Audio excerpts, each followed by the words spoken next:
আমার বয়স ১৯ বছর। আমি ছোট থেকে নানু নানার সাথে থাকি, আমার মা বাবার সাথে থাকি না, কিন্তু মা বাবার সাথে কথা হয়, দেখা হয়। এখন আমার প্রশ্ন, আমার নানা নানু অসুস্থ হলে আমার খুব খারাপ লাগে, কিন্তু মা বাবার ক্ষেত্রে খারাপ লাগে না, টেনশন হয় না।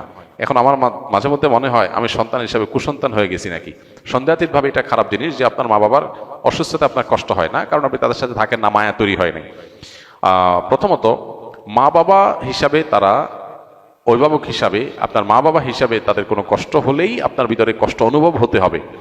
এইটা হওয়ার জন্য আপনি তাদের সান্নিধ্যে যাবেন, তাদের কাছে থাকবেন, এবং আপনার এই কাউন্সিলিংটা দরকার যে মা বাবা আপনার জন্মদাতা, নানা নানু নন, অতএব দুনিয়াতে আসছেন তাদের উসিলায়, তাদের মাধ্যমে, নাহলে দুনিয়ার আলোই দেখতেন না। বিধায় তাদের প্রতি আপনার কর্তব্য আছে, সেই কর্তব্যটা আপনাকে পালন করতে হবে। এটার জন্য প্রয়োজনে তাদের সাথে থাকবেন, তাদেরকে ধারণ করবেন, বোঝার চেষ্টা করবেন, তাদের অবদানটাকে অনুভব করার চেষ্টা করবেন, তাহলে ইনশাআল্লাহ দায়িত্ববোধটা জাগ্রত হবে।